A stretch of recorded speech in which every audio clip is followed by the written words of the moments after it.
चलिए पता करते हैं कि 2.2 एक को 6.7 से विभाजित करने पर हमें क्या मिलता है। तो सबसे पहले मुझे दशमलव से विभाजन करना पसंद नहीं है, तो मैं 6.7 को 10 से गुणा करता हूँ। इससे ये दशमलव एक स्थान दाईं ओर खिसक जाएगा। मैं ऐसा केवल इस संख्या के साथ नहीं कर सकता, मुझे यही इस पहली वाली संख्या के साथ भी करना होगा। तो अब इस दशमलव को भी एक स्थान दाईं ओर खिसका देते हैं। अब हम इसे फिर से लिखते हैं, तो ये हो जाएगा 22.11 का विभाजन। अब ये 6.7 की जगह 67 हो जाएगा। मैं इसे पीले रंग से लिख लेता हूं। मैं चाहूं तो यहां दशमलव लगा सकता हूं, मगर उसका कोई मतलब नहीं होगा, क्योंकि अब तो ये एक पूर्ण संख्या है। तो अब हम दीर्घ विभाजन यानी लॉन्ग डिवीजन, यहां तो हमारे पास पूर्ण संख्या आ गई है, मगर इस जगह तो अभी भी दशमलव ही है। मगर इससे कुछ दिक्कत नहीं होगी। चलिए अब दीर्घ विभाजन करते हैं। 22.11। रुकिए, इसको थोड़ा सा बड़ा लिखते हैं। 22.11। और अब इसको हम 67 से विभाजित करेंगे। We are going to divided by 67। विभाजन शुरू करने से पहले हम दशमलव को देख लेते हैं। मैं अपने भागफल का दशमलव यहां लिख लेता हूं। दीर्घ विभाजन करते समय संख्याओं को स्तंभों में उनके स्थानीय मान के अनुसार ठीक से और दूर दूर लिखना बहुत जरूरी होता है।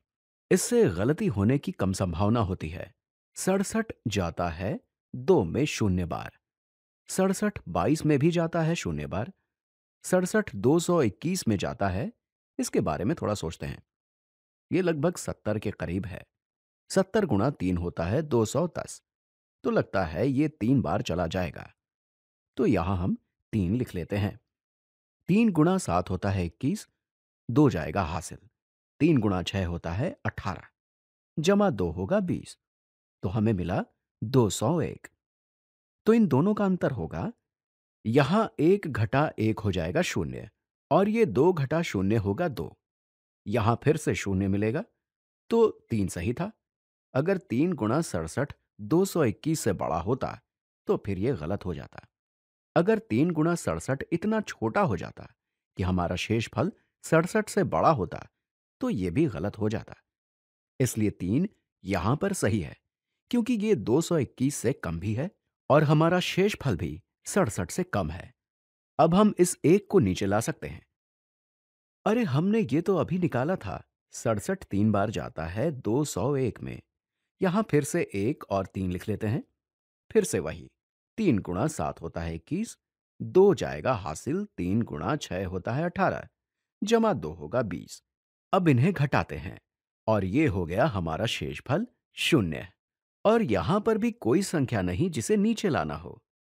तो 22.11 भाग 67 होगा। अब मैं यहां एक शून्य लगा लेता हूं, तो ये होगा 0.33। दिस इज इक्वल टू 0.33, या ये कहें कि ये 0.33 के बराबर होगा।